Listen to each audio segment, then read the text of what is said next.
Hello, boys and girls, and welcome to the concession stand here on the KB Radio Network. I am your host, Kevin Reed, and this is the review of the season finale of Loki Season 2, entitled Glorious Purpose. How are we doing, everybody? We have finally reached the crescendo of this season of Loki on Disney Plus. And I must say, before we get into this episode, this has been an exciting, entertaining, funny, emotional roller coaster ride of a season. I absolutely loved season 2 of Loki. This was some of the best content to come out of Marvel in quite a long time. I am very impressed, even though this season finale, episode 6, was phenomenal. I think this was well written, well directed, and the acting was glorious, no pun intended. But I was still a little confused. I was still a little uh uh thrown off by the end of this episode. In the sense of, is this it? I mean, it feels like this is it. This is the end of Loki, as we know and love. And it's beautiful the way it went off. If that's the way we're going with it, if this is the end of Loki, it is a beautiful send off to this character that we've been following since the first Thor film in, what was it, 2011? And so this has been a long journey for Tom Hiddleston as this character of Loki. And I must say, a beautiful send off if this is indeed the final time we get to see Loki. Let's go through this episode 6, season finale of Disney Plus, Marvel Studios, Loki, entitled Glorious Purpose. And I love the way this episode opened up, with the Marvel logo. And we didn't get the typical introduction with the Marvel fanfare playing in the background. This go around, we got the reverse. It was a setup, or should I say, an Easter egg to what this episode was. It went in reverse. We got the logo, and then it went into the went into the leathers, and we saw the clips of all the Avengers and the battles and all this other good stuff. I thought that was an excellent way to kind of set us up to what we were about to experience throughout this episode. And so, as we know from episode 5, Loki has gotten a hold of the time slipping. He knows how to control it now. And so, and if you're if you're like me in any way, you assume the way episode 5 ended that, okay, he goes back in time. He stopped Victor Timely from going into the temporal loom, and they figure out a way to do it. Well, not so fast. This this was a very comedic yet tragic kind of a scene here, a montage where Loki has to continue to go back in time, back in time, back in time, and repeat it over. It was like Groundhog's Day. He had to keep repeating this over and over again and try to figure out how to stop the loom from exploding. And to witness to witness Victor Timely get spaghettified multiple times was like, okay, at the some point you're like, all right, enough's enough. It's time to figure this out, because poor Jonathan Majors, he's just being ripped apart for the first 15 minutes of this episode. um Loki asks OB, how, what did we do wrong? How can we fix it? And OB tells him, like, we're too late. And so, hey, that's why he has to keep going back and try to figure it out. And so he asks OB again, like, look, can you teach me everything you know? How long will it take? and they're like decades and centuries actually, you know. So he goes back to learn. Thank God we they gave us a time card between that and just said centuries later, and he comes back and now he knows everything and they figure it out. And throughout this sequence we see that the supporting characters, OB, Casey, Hunter B-15, Morbius, and Siri, they or Sylvie, they they're sitting there like, what is going on? Because he keeps saying like again, oh, it didn't work this time, and you hear Morbius in the background like, this time, you know, it's like, what is going on? They're confused by that, and that was just hilarious to me. But the way they played it was perfectly. I love the way that scene worked because they kept doing this repetitive thing, and it could have got old quick, but it never got old. And because every time he went back, it was something different. It wasn't the same old, same old. It was something different. And it that's just a testament to the direction and the writing as well as the acting. And so when Loki goes back centuries and learns everything that OB knows, he's able to figure out a way to fix the loom and have Victor Timely go and insert it without being spaghettified, and it works. Uh, so they think. Victor Timely gets to the little thing and inserts his device, shoots it into the loom, and it appears that everything is working. Oh, but not so fast. All of a sudden, the loom blows up again. It's like an inevitable thing. You cannot stop it. And what makes this so tragic was Jonathan Majors as Victor Timely just say, I'm sorry. You know, like he failed it. Like it's all his fault. The way he empathized and sympathized with the situation, and it was so heartbreaking. And Tom Hiddleston's performance here was so heartbreaking because he did so much to get to this point to finally achieve that goal of fixing the loom, and it was all for naught. And as the time branches are about to destroy the TVA, we flash season 1, where Sylvie is about to kill He Who Remains. And before she does that, Loki time slips back into his self from that time and tries to talk Sylvie down. Like, you can't do this. I see what happens. We cannot kill He Who Remains. And keeps going over and over. And Sylvie is telling him every single time, the only way to stop me is to kill me. The only way to stop me is to kill me. And it was like the perfect setup. Like you knew what was about to happen. You're like, okay, Loki is going to have to kill Sylvie. And this is going to be heartbreaking because he loves her, you know? But is one life more valuable than trillions of lives? You know what I'm saying? So it's like the greatest Sophie's choice of all time. And we finally get the and this is where it's so cool. We finally get to the scene where He Who Remains stops the time. He stops time, only really stopping Sylvie, but allowing Loki to still be in the moment. And so He Who Remains, like, how many times have you done this? You know, it's like it's like he knew the whole time. Mind you, this is He Who Remains. He knows everything, and he tells him as much. He tells Loki this much. You know, he's like, who you think paved this for you, or paved this road for you, I should say.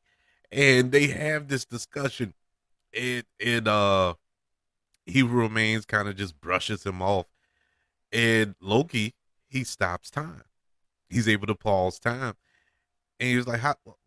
What makes you think that this is the first time we had this conversation?" And you're like, "Oh man, Loki actually got the upper hand on He Who Remains, and He Who Remains was impressed. He was actually kind of shocked by it. He was like, oh." Oh, you're learning, you know? So they have this discussion, and he who remains explains to him, like, look, the temporal loom is that was just a failsafe. That's just there in case the timelines gets out of control. It will preserve the main timeline, the sacred timeline. And it's like, wow, okay, so all of this was for nothing. That's how that's what Loki is feeling at this point, you know? He's like, all this was for nothing. And he who remains give like one of the biggest gut punches you can ever give to Loki. He was like, look, the outcome is gonna remain the same. You lose. And we remember the through line in season one when Sylvie tells Loki, like, we're Lokis, we're destined to lose. And you hear that in this season too a couple of times. You know, we're destined to lose. And so when he who remains drops that bomb on Loki, man, the emotion on Tom Hiddleston's face was like, yeah, you're probably right. But he's determined. He's determined at this point. And so he decides to kind of change the game plan. He changes the equation. So he put it to he who remains and tells him that he's going to break the loom. And he who remains reminds him that if you do this, you're inviting war. There's going to be a war where no one survives, not even the sacred timeline. And so you think about what you're doing. And so he who remains says that making hard choices is why he sits in the big chair, is why he sits on the throne. And so I need you to keep this in mind for later on. And Loki thinks he can do better. And so if he thinks Loki can do better, he'll need to make the hard choice himself to break the loom and cause war or kill Sylvie. And we protect what we can, you know, and this is the weight that is on Loki for the remainder of this episode. And so Loki, he time slips again back to season one, episode one, when he was captured by the TVA and Morbius is talking to him or interrogating him and about the hard decisions, you know, and Morbius tells him a story about a hunter who hesitated to kill a variant that would be responsible for the death of 5,000 people, I think. 5 or 10, I forgot how much. I think 5. Because in that time, the variant was only 8 years old. He was an 8-year-old boy. And so the hunter, he couldn't bring himself to kill this 8-year-old boy. And because of the hunter's hesitation, time branches formed and more variants appeared. And the hunter's partner pruned the child. They didn't hesitate. And so we find out that Hunter was Morbius, and his partner was Renslayer. And so Loki figured that out. So Morbius tells him, you know, she knew the hard thing to do had to be done. So it's at this moment Loki realized what he has to do. He stands up and he shakes Morbius' hands and everything. So he time slips back into that planning room from last episode where our supporting cast was spaghettified except for Loki and Sylvie. And he tries to have a heart to heart with Sylvie. And he tells Sylvie that, well, he didn't tell her. She kind of figured it out that the only way to stop this from happening is to kill her. He had to kill her. And it was just a moment of silence. It was like a awkward moment there. And Sylvie just looks him in the eyes and tell him, like, you're not going to get my blessings if that's what you're looking for. But at the same time, it kind of gave the vibe of, you have my blessing. You know what I'm saying? It was like I can't think of the word, but anyways, it was a nice little moment. So he time slips back to the moment when Victor Timely was preparing to go into the temporal loom, little radiation room, and he looks at everybody, and that look he gives is you immediately knew what he was about to do. It was the I'm about to sacrifice myself for every moment. And he just walks down, no suit, no nothing. And he walks down, he closes the door behind him so nobody can follow him or stop him. And he enters the room. And as he goes into the room, uh, his clothes start, the radiation is just tearing his clothes off. But underneath his clothes, his Loki suit is there. And it was so cool. That visual was so well done and beautiful, might I add. And he goes, he gets the horns and everything, and he's able to break the loom. But as he breaks the loom, all the timelines were dead. And so he grabs all the looms and he goes up into the citadel where He Who Remains was. And as he's walking towards the citadel, the little chair or the throne turns gold. And when Loki grabs these time branches, they get that green glow. And he sits on the throne. And as he sits on the throne, we see this world tree. It turns the time line turns into this world tree thing, and it connects the 9 realms. If you know the history of it all, and so we get a flash forward after the fact where we have the TVA is still up and running. Miss Minutes is there, but we get the kind of the Generation One Miss Minutes, and Obi he has a funny line like, "Oh, she isn't gonna go crazy or flip out or whatever," and like, no, she's fine. B-15 is there, Morbius is there, and Morbius makes a reference to I think he makes this reference towards Kane. I think it was something to do with Ant-Man and the Wasp: Quantumania. It was, I forgot how he worded it, but he was like a variant of He Who Remains is causing a ruckus in the 616 realm, and we know that the MCU is on the 616 timeline. But he says, "Oh, but they can handle it. They'll handle it." It is like, oh, okay. So we're past that point in the MCU, but that was a cool little moment. But he gets a file, and we find out later that that file that he has is from a variant that we met earlier of I think his name was Doug, his variant with the 2 kids, and he sells the jet skis, and he goes and he wants to see life, so he goes to kind of look over them and see what he was fighting for, something that he's avoided his whole time at the TVA.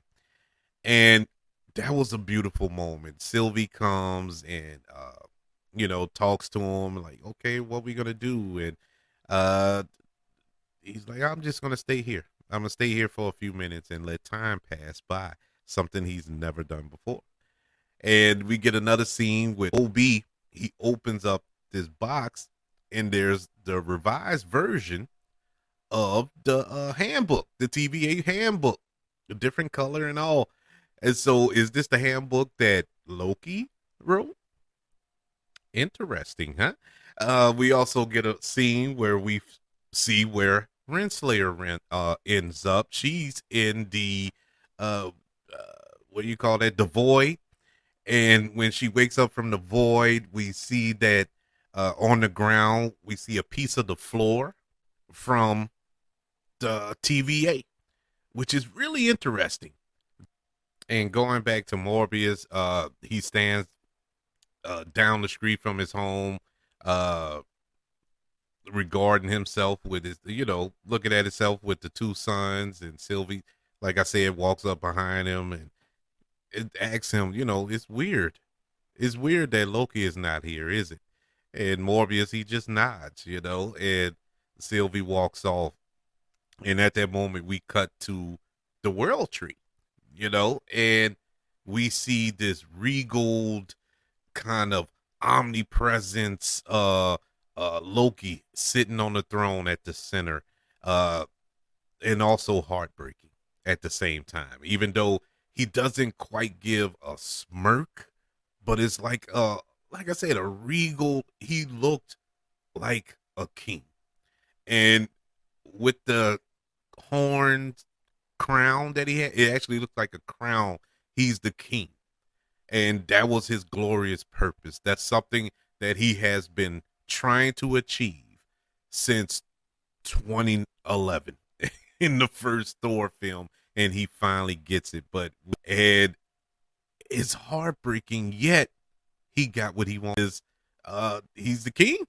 He he is the ruler, and I guess he's stuck there. He's stuck there to keep the timelines in check. And the episode ends. And it was beautiful, beautifully done. Is it confusing a little bit? Yes. It is confusing, if not kind of let down, in the sense of you kind of wanted more. You wanted more of this big uh special effects driven. Well, there's plenty of special effects, but you know what I'm saying, battle or whatever, fight at the end that we get a resolution. But we didn't get that. Um if you was looking for that. But for me personally, I love this ending. I loved how this episode ends, how this season ends, and from what I can tell, series ends. This was a good show. This season of Loki was amazing. Simply amazing overall. There wasn't a bad episode out of the six. There's not one of them I could say, well, that one was kind of slow. They probably could have cut that one, or something like that. No, all episodes were amazing. Great job by the showrunners, by the writers, by the directors, by the actors. Everything was perfect. The special effects in this show was amazing. And I have to point that out because we're coming off the heels of She-Hulk, which was horrible special effects. Even some of the movies had some choppy special effects. But this show had the best special effects I've seen in a long time from Marvel. Really, really well done. I mean, they did not go cheap on this show. They spent a pretty penny on this show. I mean, just think, for instance, the one scene in the beginning of this episode where we see Victor Timely get spaghettified over and over and over again, and it wasn't the same shot. These were different shots. One's from the side, from the front, a different angle from the back, and all this here of him getting it was over and over.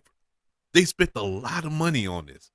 And the scene when Loki takes his throne, my God, that was nothing but special effects, but it looked amazing. I'm impressed with it. This season overall, as I said, great piece of television. All six episodes were excellent. This was a perfect end, perfect season finale. I gotta give Loki season 2 a letter grade of an A. This was an amazing, amazing achievement from Marvel, and at a time when Marvel was reeling, haven't been really giving us a lot of good content, with the exception of Guardians of the Galaxy Volume 3. This was much needed from the MCU. A great job by Kevin Feige and his team over there on this show. Hopefully they can bottle this up and take it with the rest of our MCU films and television shows that we're getting in the next year or two. And so I'd like to know what you thought of Loki season 2. I enjoyed it. What did you think of the finale? Did you enjoy the finale? Were you confused by the finale? A little let down by it? I can see where people are probably going to be let down by it. I'm not one of those people. I'm not in that camp, but I can see where you'd be confused by it. But I would like to know. You can email the show, kbradiopodcast@gmail.com. You can also look me up on all the social media platforms. Just look up the KB Radio Network. Also, YouTube. Subscribe to the KB Radio Network channel and like this video if you don't mind. Also, don't forget about the 5 stars, the reviews, and sharing this show. If you're listening on Apple Podcasts, Spotify, iHeartRadio, wherever you are currently listening to the concession stand here on the KB Radio Network. Everyone, I'm going to miss talking to you about Loki. It's been fun these last 6 weeks, but don't fear, there's more content to watch and review. It will be coming up soon. Just keep an eye out over here at the concession stand. I want you all to know that I love you. Continue to love one another. And until we speak again, you all be blessed.